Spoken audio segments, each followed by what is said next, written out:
Amém? Deus abençoe sua vida. O que é o tempo?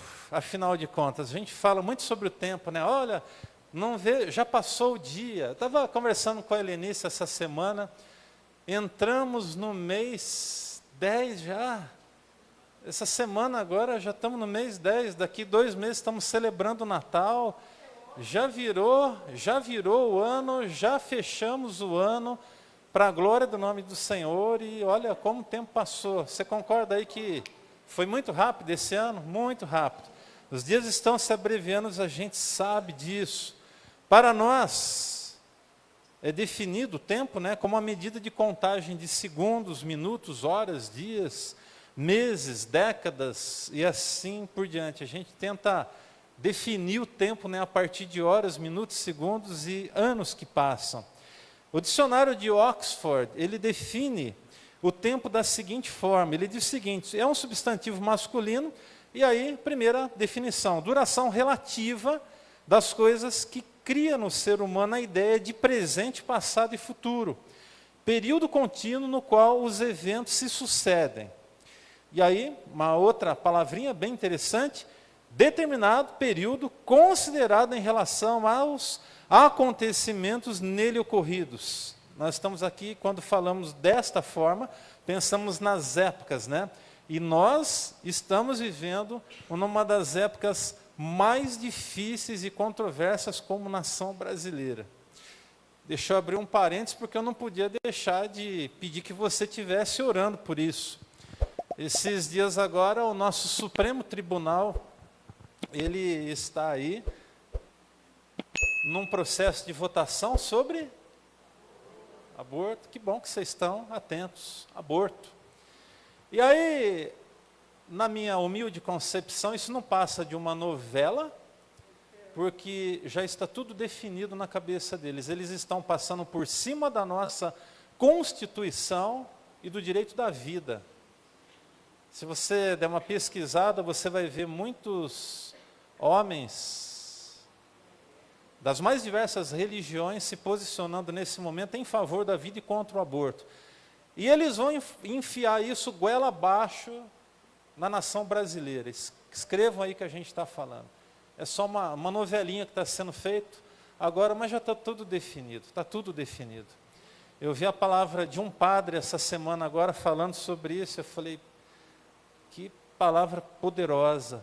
Um posicionamento muito centrado. Ouvi um dos líderes de uma das maiores denominações do Brasil, da Assembleia de Deus, se posicionando também com uma palavra assim muito profunda, muito séria, muito exata. Mas sabe o que é pior de tudo isso? É que existem igrejas que estão se posicionando em favor do aborto. Igrejas que se dizem evangélicas e cristãs. Então a gente está vivendo um tempo muito complexo. Liberação da maconha?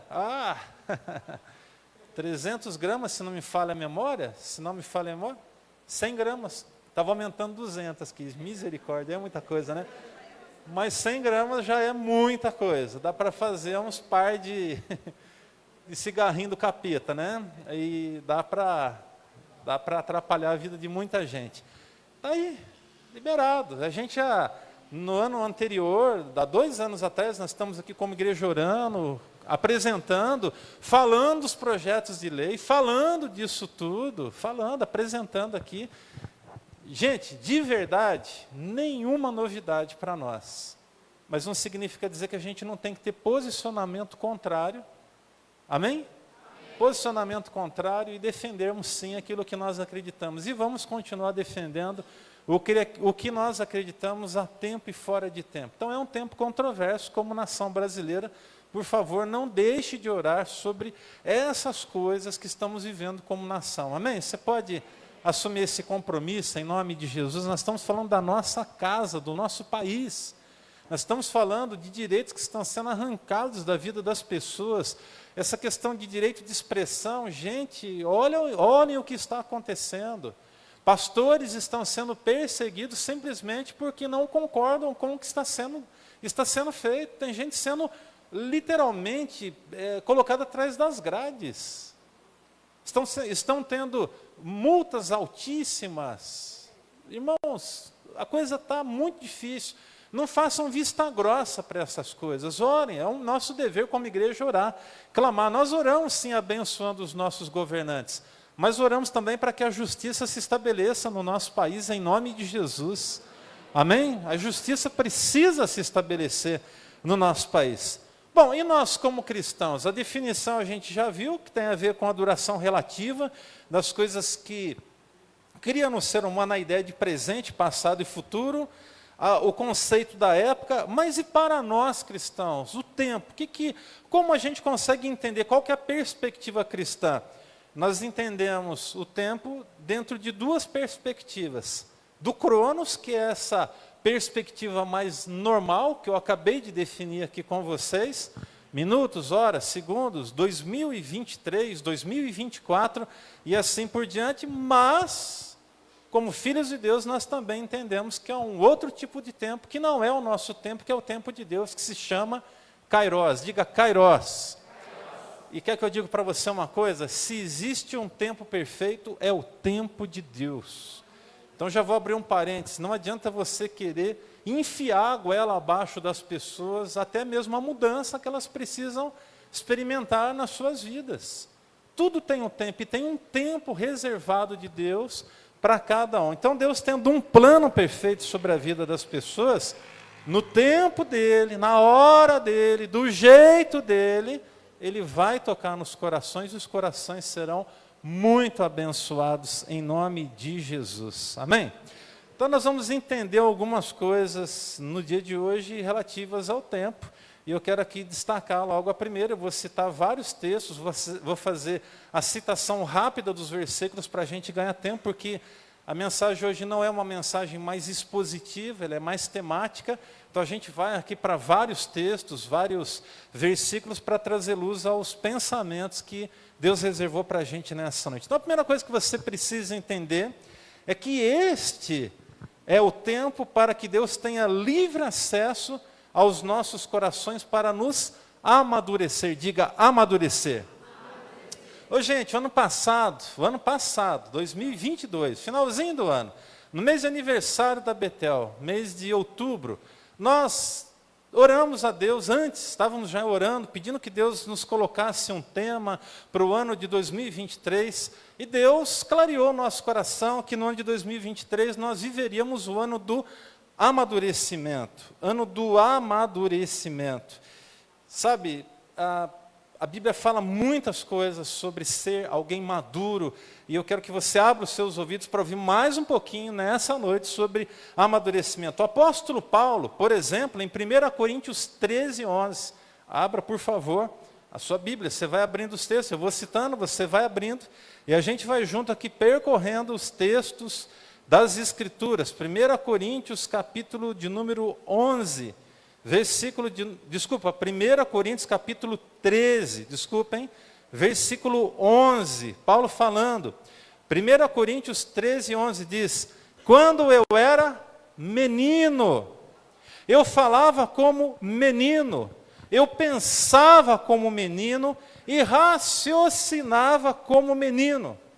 Quando me tornei homem, deixei para trás as coisas de menino. Amém?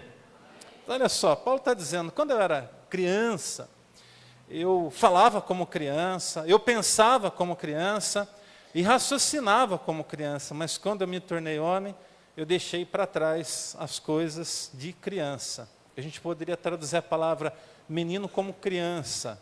É disso que Paulo está falando, daquela idade mais tenra, quando nós éramos inexperientes, não tínhamos inexperiência na vida. E, ao mesmo tempo, Paulo aqui está dizendo para a gente, quando nós estamos na jornada da vida e nos deparamos com o Evangelho que nos traz restauração, renovação e transformação, nós precisamos crescer com esse Evangelho que em nós foi implantado.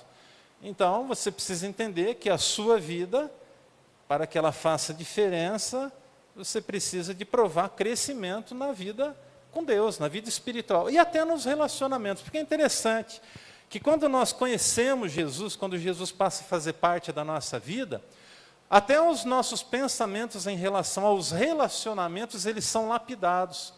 Nós às vezes agimos de um jeito, mas depois que conhecemos a Jesus, passamos a agir de outra forma. Você viveu essa transformação na tua vida?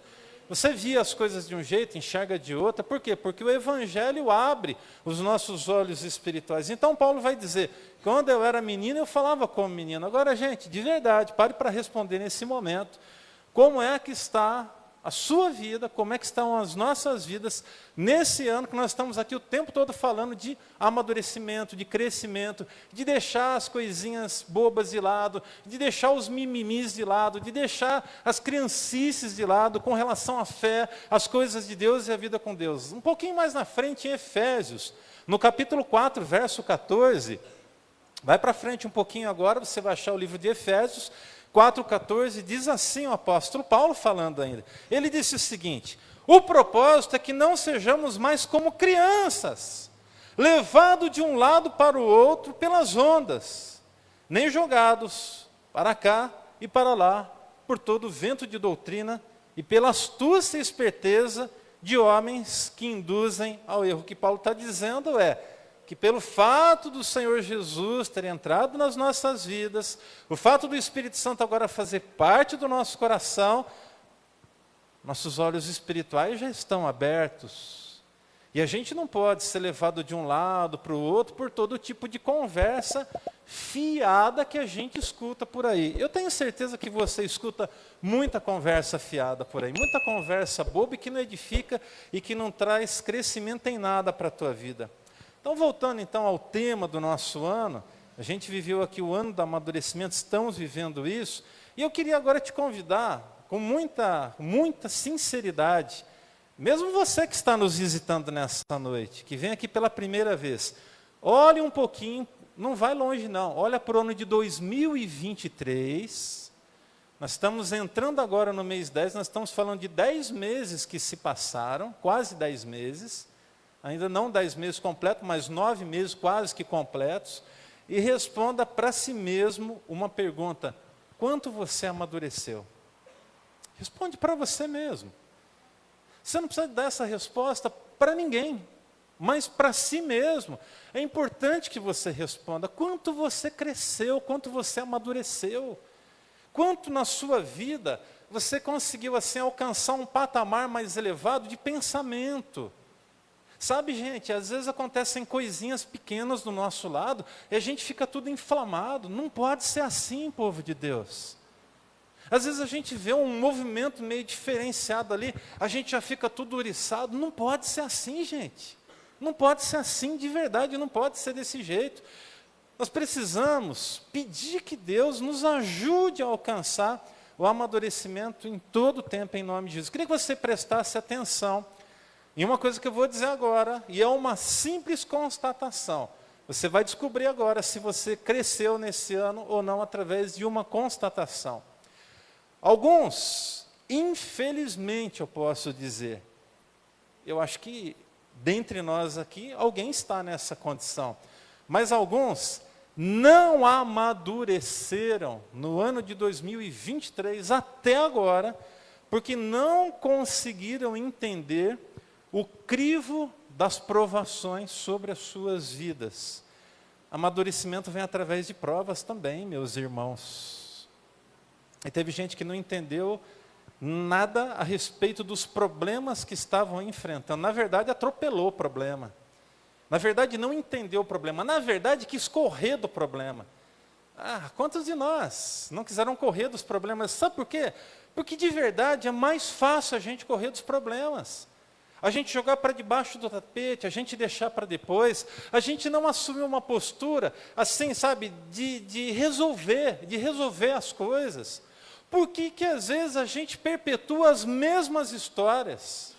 Os mesmos acontecimentos, as mesmas recaídas, as mesmas frustrações.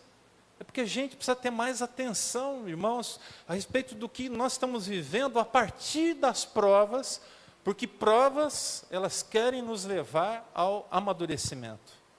Então, se você está passando por algum tipo de prova hoje, não reclame, por favor. Eu sei que não é fácil, eu sei que não é, porque nesse ano eu já passei por provas, e eu fui tentado a reclamar, eu fui tentado a dizer, poxa, meu Deus, mas por que isso está acontecendo? Eu fui tentado.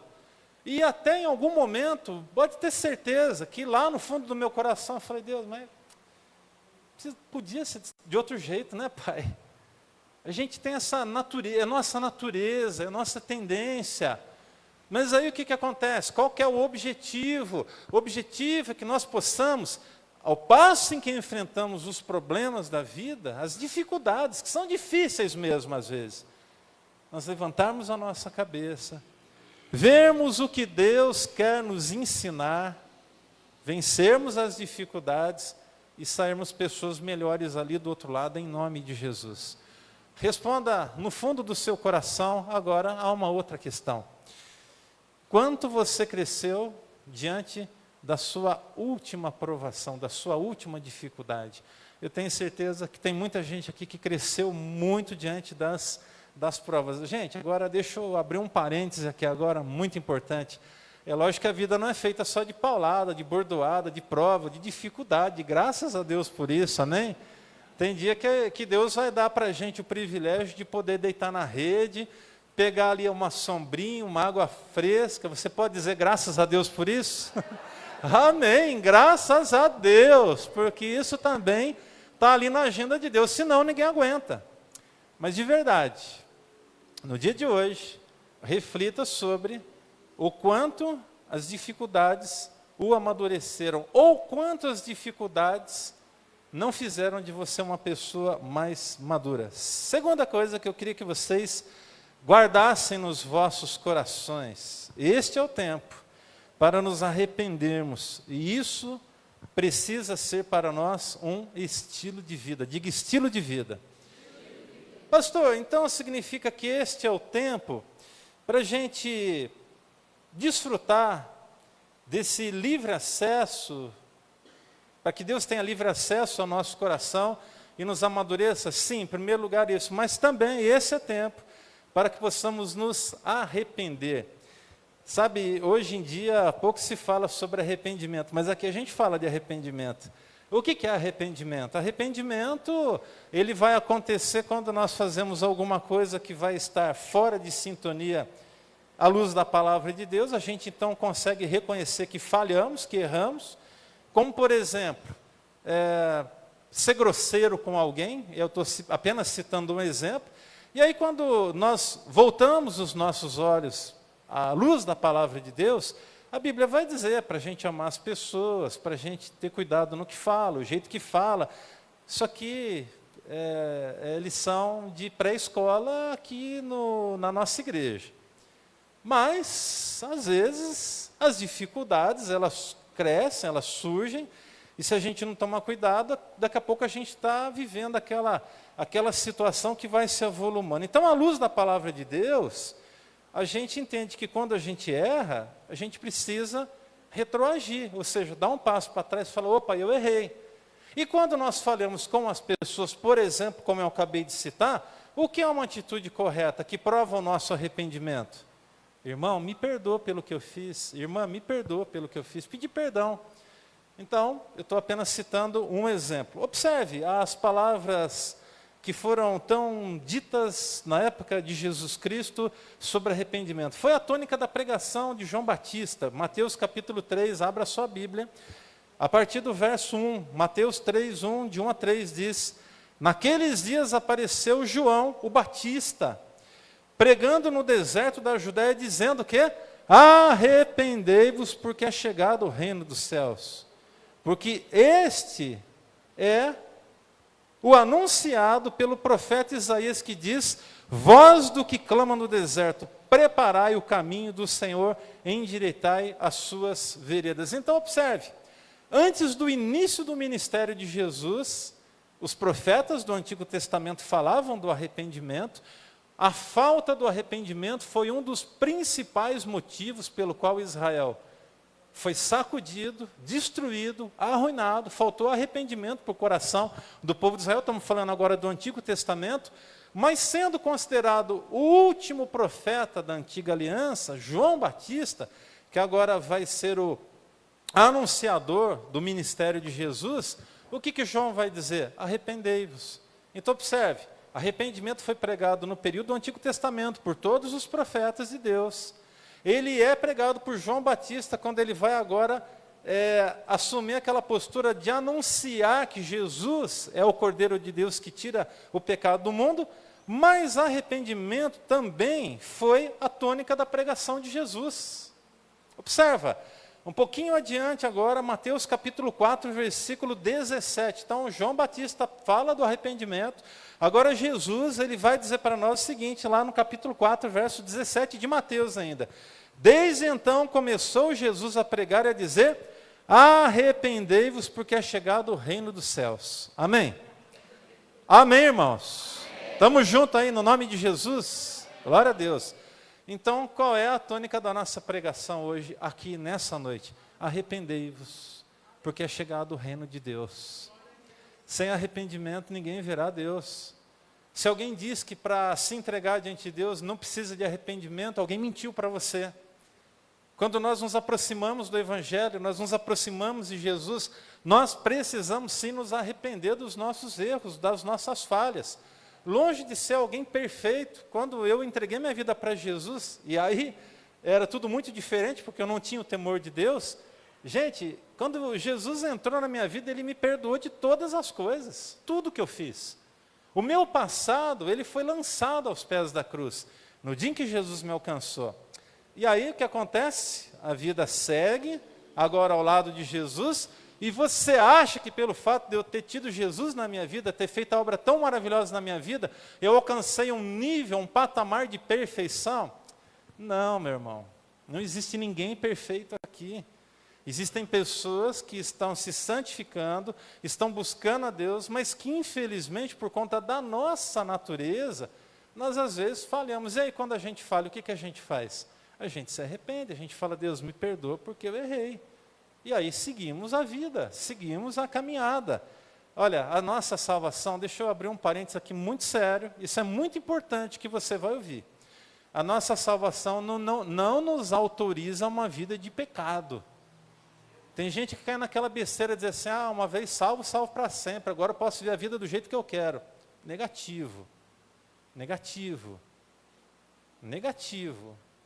Nós somos salvos em Cristo Jesus e precisamos, pela misericórdia de Deus, pedir a Deus forças, graça, para a gente continuar fazendo diferença. E quando a gente falhar, a gente se arrepender e voltar atrás. Foi também a tônica da pregação de Pedro. E ele falou depois, agora, de Jesus, quando Jesus tinha morrido já, a pregação dele lá em Atos capítulo 2, verso 38. Abra a sua Bíblia, Atos 2, 38.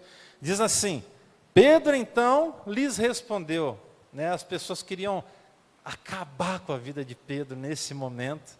E ali corajosamente ele diz assim, então Pedro lhes respondeu, arrependei-vos e cada um de vós seja batizado em nome de Cristo Jesus para a remissão dos vossos pecados e recebereis o dom do Espírito Santo. Eu vou ler novamente, você precisa guardar esse versículo, porque esse versículo tem uma conexão com o final do culto dessa noite. Você está comigo, meu irmão, em nome de Jesus? Amém? Então vamos lá. Pedro então lhes respondeu, arrependei-vos e cada um de vós seja batizado em nome de Jesus Cristo para a remissão dos pecados, ou seja, para que vocês sejam limpos dos pecados. E aí depois do arrependimento, depois de podermos entender o propósito de Deus sobre a nossa vida, a gente recebe o quê? O dom do Espírito Santo. Então, se você quer receber dons espirituais, você precisa se arrepender e buscar o Senhor. Se você errou hoje ainda, ou quem sabe durante essa semana, eu te convido a fazer 4 coisas. Primeiro, arrependa-se. Segundo, mude a sua postura. Não adianta a gente falar, eu me arrependi, daqui a pouco está fazendo tudo igual. Isso não prova arrependimento. Isso prova remorso. Remorso é dor no coração. Remorso não transforma, arrependimento muda. Remorso é uma impressão de que se fez uma coisa que não foi boa e que A coisa precisa ser mudada. Arrependimento não. Arrependimento me diz, eu errei, eu preciso reconhecer o meu erro e eu preciso mudar de vida. É 180 graus, não é 360. A gente fala assim, minha vida mudou 360 graus. Então você fez isso aqui, ó. Voltou para o mesmo lugar. Não adianta nada. 180 graus. É isso aqui. Eu estava indo para cá, agora eu vou para cá. Isso é arrependimento. Pastor, mas tem uma coisa que eu estou vivendo, que eu não consigo me desvencilhar dela. É o seu pecado de estimação.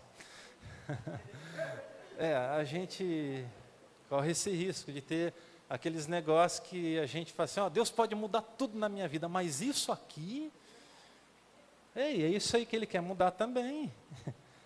Não, Deus já me mudou, já me transformou, mas não vem falar que eu tenho que ter calma no volante. Ei, misericórdia, tem que ter calma no volante, irmão. Não pode brigar lá, não, calma, respira fundo. Não, Deus me mudou nisso tudo, Deus já transformou, mas não diz para mim que não pode escapar um palavrão de vez em quando. Nem de vez em quando, nem de vez em nunca, irmãos. Da nossa boca só deve sair o que edifica a vida do próximo. Aí como é que você quer ser abençoado se da sua boca procede coisas que não são bênção nem sobre a sua vida e nem sobre a vida dos seus filhos? Não, mas eu sou crente, mas eu não sou perfeito. Então, mas você precisa pedir que o Espírito Santo te ajude a mudar o seu tipo de palavreado. Por quê? Porque com a nossa boca, nós, inclusive, atrapalhamos até a nossa própria existência. Porque, de verdade, quando você fala uma palavra torpe, a Bíblia chama isso de palavra torpe. Quando você fala uma palavra torpe, às vezes o outro não está nem aí. Mas você está se prejudicando. Por quê? Porque uma palavra torpe, preste muita atenção no que eu vou dizer, é uma porta espiritual que você está abrindo na sua própria vida e uma legalidade que você está dando na mão do inimigo a respeito de si mesmo. Deixa eu contar uma história para vocês bem rápido, isso aconteceu de fato. Uma vez eu fazia seminário nessa época, era seminarista e tinha lá uns cultos que aconteciam de quarta-feira e naquele dia estendeu um pouco mais a aula no seminário e eu não pude chegar a tempo do início de um culto durante a semana. E aí, quando eu cheguei, era já o final do culto, mas estava eu lá. E aí, no final do culto, caiu um rapaz possesso. O espírito maligno tomou ele e sacudiu, jogou no chão, foi um negócio assim doido. E o povo estava lá e tentando expulsar o demônio, tentando expulsar, e está amarrado em nome de Jesus, e sai, mas amarra ou sai? O que faz, né? Tem um que falava amarra, outro falava sai, e aquela confusão, aquela coisa toda. Acho que o demônio estava meio confuso, falou, eu fico aqui ou saio, afinal de contas, né? Eu estou amarrado ou eu vazo daqui? O que acontece, né? E aí, gente, eu falei assim, bom, vamos lá.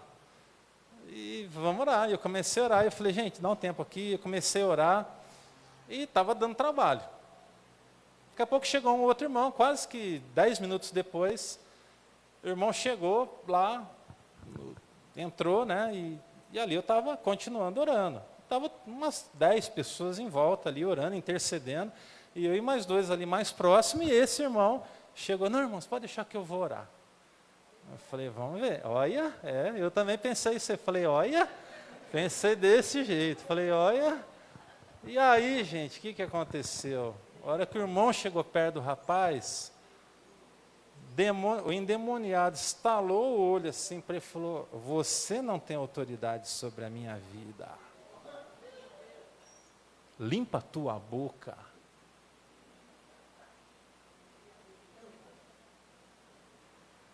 Aí eu falei, gente, faz o seguinte, dá licença a todo mundo, fiquem lá para o lado de fora intercedendo.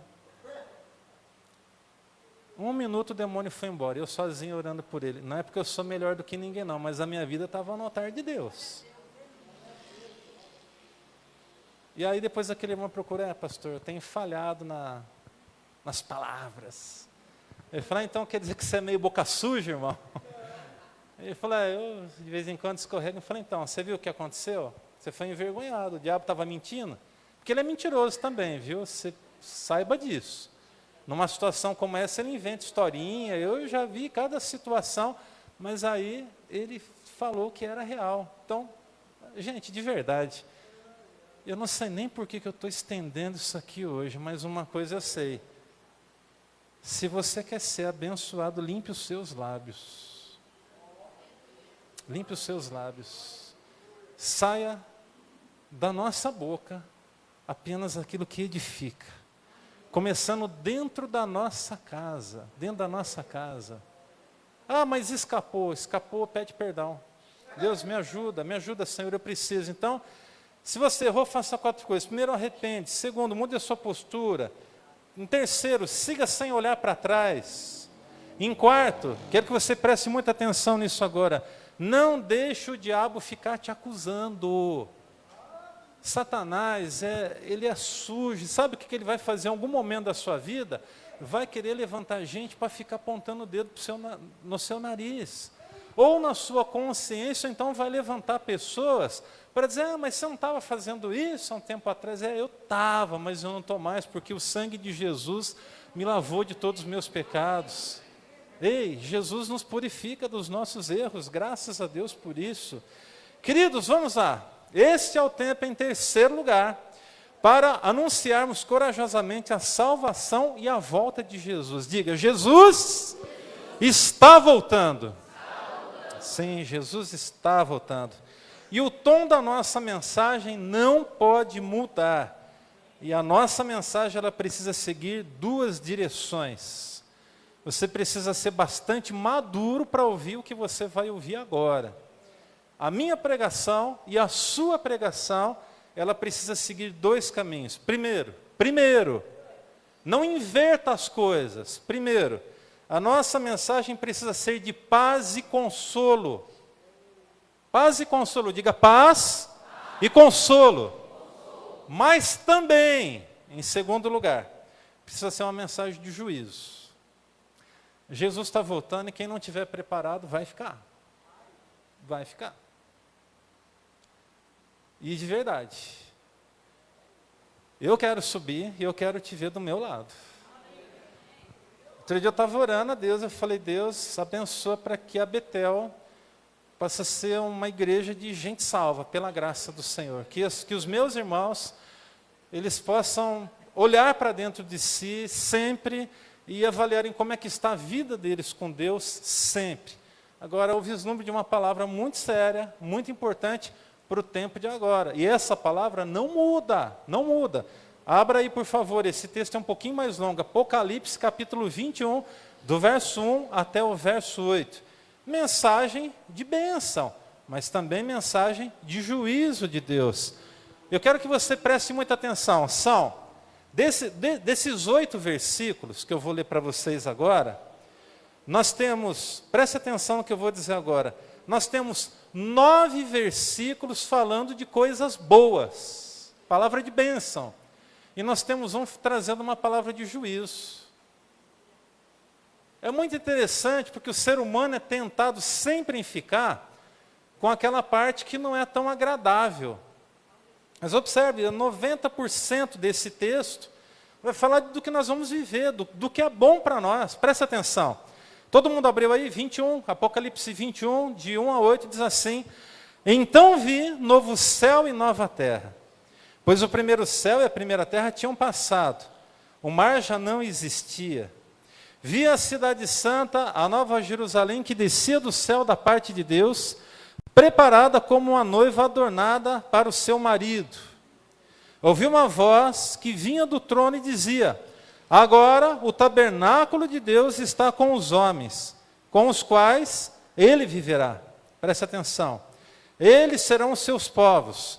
O próprio Deus estará com eles e será o seu Deus. Gente, observem o que João vai dizer para nós agora. Ele enxugará dos seus olhos toda lágrima.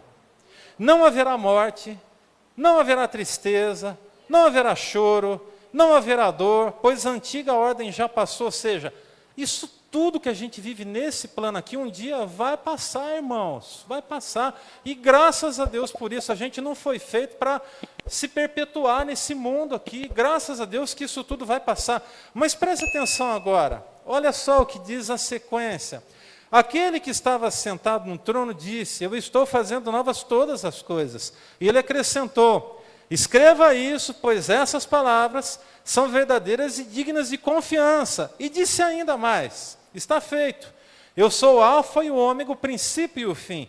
Quando aqui está escrito eu sou o alfa e o ômega, Jesus está dizendo: eu sou o primeiro e o último. Alfa é a primeira letra do alfabeto grego e ômega é a última letra do alfabeto grego. Ou seja, ele está dizendo: eu sou o princípio de tudo e eu sou o fim de tudo. Eu sou o alfa e o ômega, o princípio e o fim.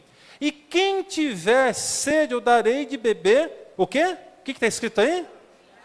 Gratuitamente, de graça, numa outra versão, da fonte da água da viva. E aí, me permitam abrir um parênteses aqui. Como é que hoje em dia o ser humano aceita no mundo afora, estou falando do mundo evangélico, que a salvação seja vendida? Tem gente mercadejando a fé no mundo afora. Como que o ser humano ainda se submete a uma situação dessa? Como se a sua salvação tivesse um preço.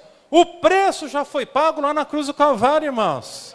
É de graça a salvação, não precisa pagar um centavo. Observe, o vencedor herdará tudo isso, eu serei o seu Deus, ele será o meu filho. Mas agora os 10% do juízo. Quem que vai ficar de fora disso? Preste atenção. Mas os covardes, os incrédulos, o que é um covarde? Vamos pensar na questão da sua rendição aos pés de Deus. Eu vou me render, e a pessoa até se empolga, olha para Deus, olha para Jesus, fala: que maravilha, esse é o caminho. Mas aí levanta uma oposição, quem sabe dentro do contexto da sua própria casa. Seu pai, sua mãe, seus parentes, eu vivi isso. Seus pais, seus parentes, amigos, irmãos. Porque você... Eu conheço gente que foi deserdada, porque aceitou Jesus Cristo. Eu conheci uma senhora, que no dia que ela chegou para a mãe dela e para o pai dela e falou: mãe, pai, eu aceitei Jesus como meu Salvador. O pai com a mãe sentaram com ela e disseram assim: você escolhe, ou é Jesus ou somos nós. E ela falou: eu não vou negar Jesus Cristo. Eu conheci essa senhora. É um testemunho muito forte. Eu estou resumindo aqui. Ela disse: eu não vou negar Jesus, eu não vou negar. Ela não foi covarde. Ela foi corajosa, ela aceitou Jesus, ela ficou firme na presença do Senhor. Irmãos, os pais dela deserdaram ela. Ela era uma senhora, ela era, aliás, jovem ainda.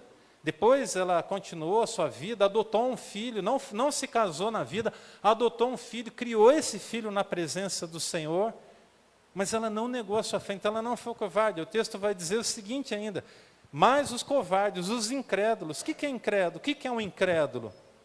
O incrédulo é aquele que sabe o que é verdade e prefere ficar na incredulidade. Eu sei que Jesus salva, mas será que salva mesmo? Começa a levantar questionamentos.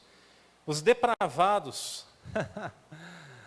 Hoje, a depravação, ela está espalhada pelo mundo afora. Se a gente fosse aqui citar o que está acontecendo, vocês ficariam de queixo caído. Eu sei que alguns de vocês sabem, acompanham e vê as informações. Mas a coisa é séria demais. O texto diz que os covardes, os incrédulos, os depravados, os assassinos. Mas que assassino que é esse? Aquele que não se arrepende, aquele que não se arrependeu.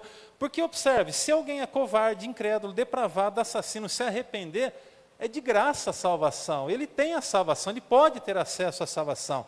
Mas aqui o autor está dizendo de gente que deliberadamente, ou seja, conscientemente decidiu viver dessa forma. Está dando para entender, gente? Amém? Então observa aí, diz: os depravados, os assassinos, os que cometem imoralidade sexual.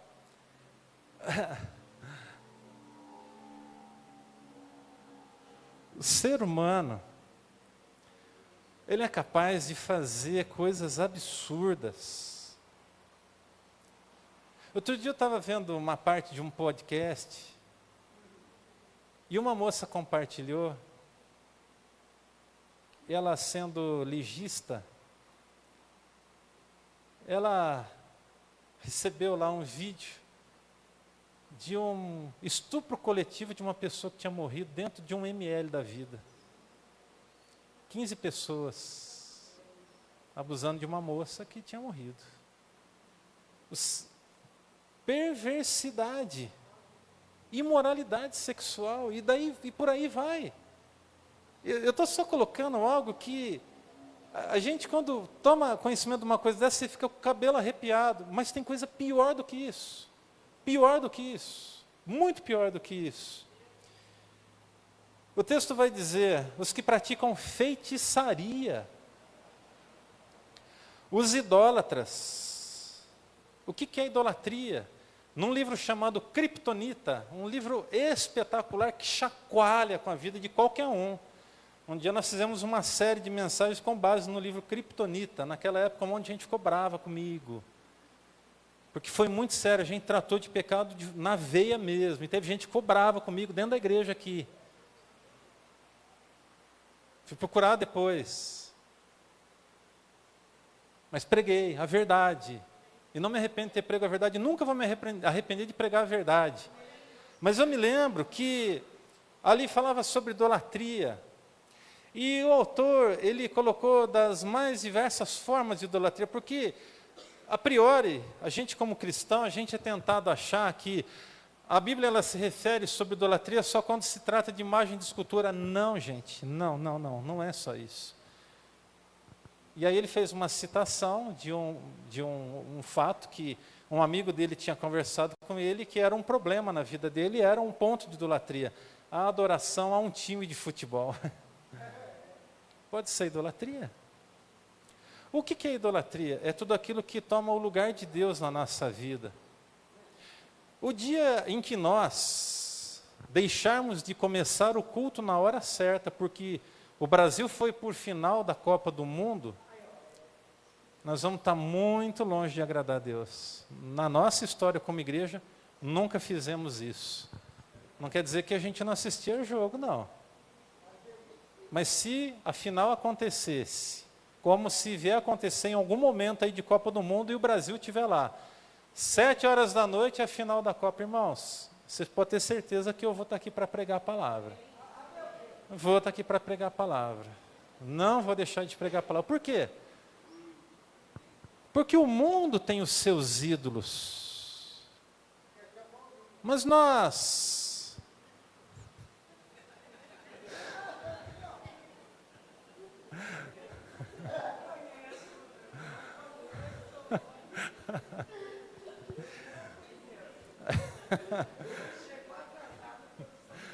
Depois a gente corta na filmagem.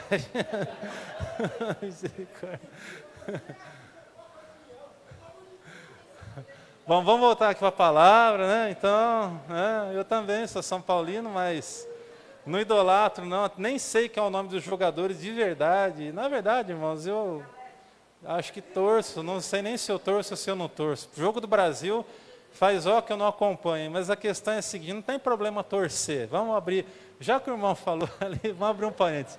Não tem problema você torcer, não tem problema, você torce para quem você quiser, para qual time. Você pode, eu torço para o Brasil, por exemplo, né? A gente torce, mas assim, isso não pode nos impedir de adorar a Deus, deu para entender? É assim, se está lá, estendeu o negócio, foi para a prorrogação, vem para o culto, cola com a gente aí, pelo amor de Deus.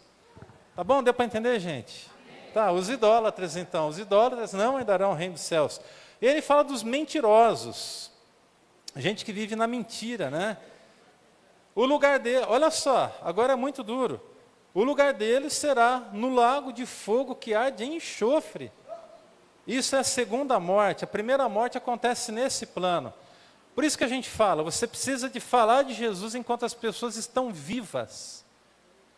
Hebreus 9, 27. Ao homem está ordenado morrer uma só vez. Depois disso é o juízo. E aí quando nós nos apresentarmos diante do juízo, aqueles que morreram sem Jesus nos seus corações, eles passarão pela segunda morte, que é a morte espiritual, que é o destino eterno daqueles que não aceitaram Jesus como Salvador. Então, se existe um conselho aqui para essa noite, é aceite Jesus hoje. Hoje é o dia, em nome de Jesus. Queridos, eu quero que vocês guardem uma coisa no coração de vocês, muito séria. Verdadeiramente, não são todos os caminhos que levam a Deus. Não são. Tudo que fala de Deus é bom. Mentira do inferno, do diabo, do Satanás. Mentira.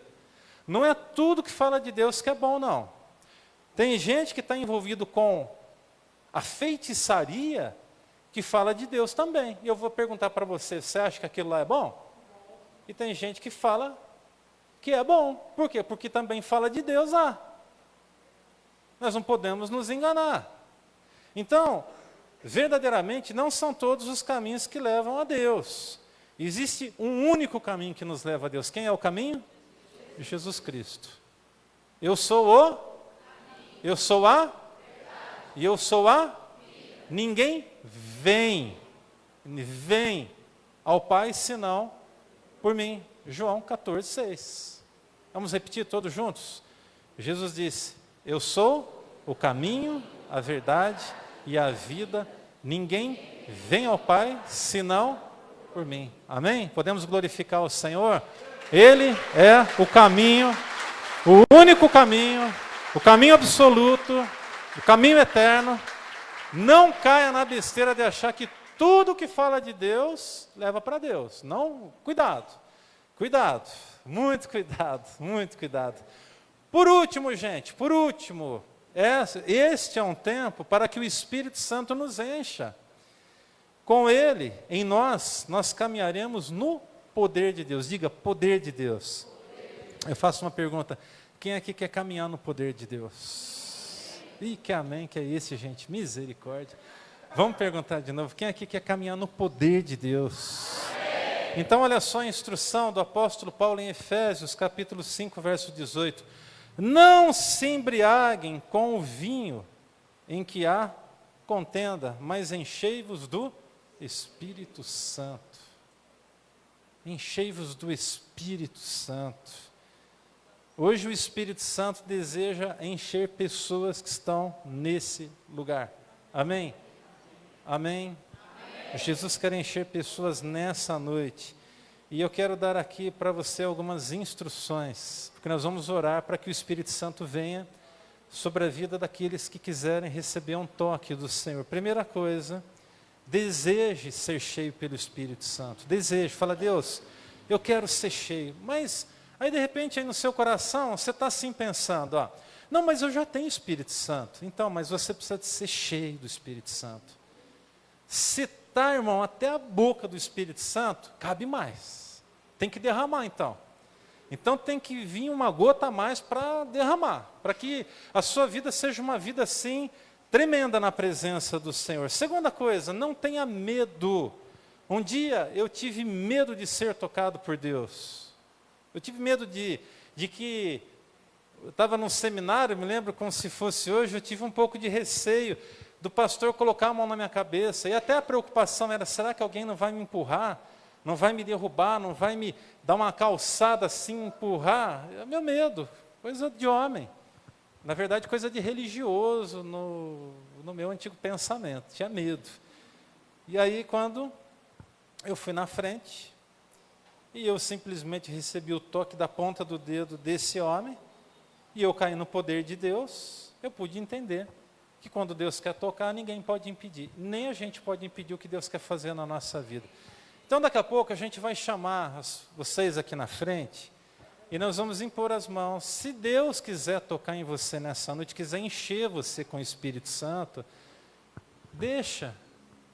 Haverão pessoas posicionadas que vão nos auxiliar para te amparar, se for o caso. Não tenha medo de se machucar, de ser tocado, não tenha medo.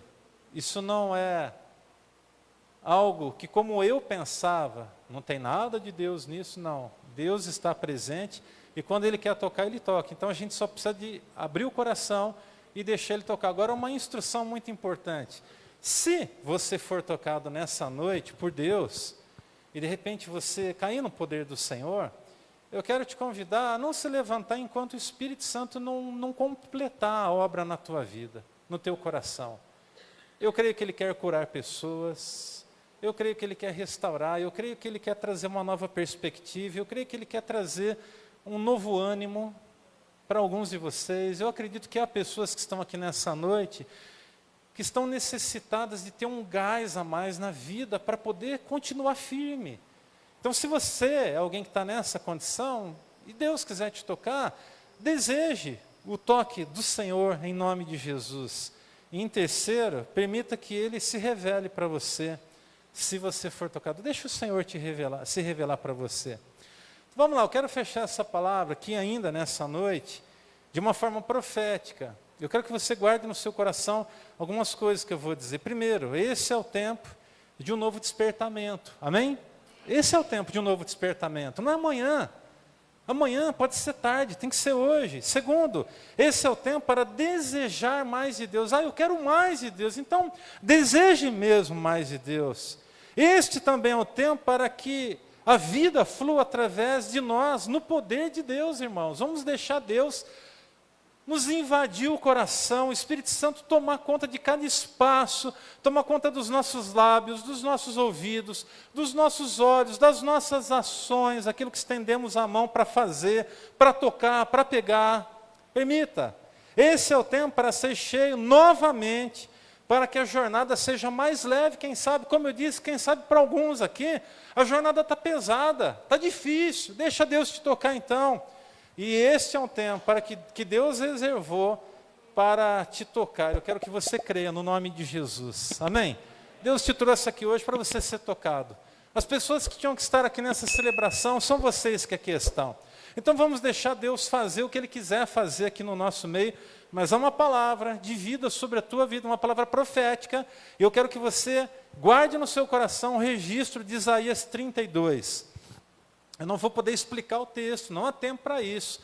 Mas aqui nós temos, no capítulo 32 do livro do profeta Isaías, uma palavra de bênção inicial, depois uma palavra de juízo, e agora uma palavra de bênção, falando de uma perspectiva futura, daquilo que o povo de Deus viveria sobre Israel, e gosto de pensar que esse texto fala do que nós podemos viver hoje. Então eu quero apenas que você ouça, apenas ouça. No final eu falo a referência, depois em casa você lê, mas ouça o que eu vou dizer agora. Diz assim: até que sobre nós o Espírito Santo seja derramado do alto, e o deserto se transforme em campo fértil, e o campo fértil pareça uma floresta.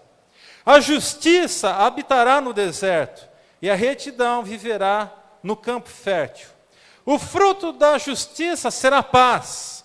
O resultado da justiça será tranquilidade e confiança para sempre. O meu povo viverá em locais pacíficos, em casas seguras, em tranquilos lugares de descanso, mesmo que a saraiva arrase a floresta e a cidade seja nivelada ao pó. Como vocês serão felizes, semeando perto de águas e deixando soltos os bois e os jumentos. Você recebe essa palavra sobre a sua vida em nome de Jesus? Eu acho que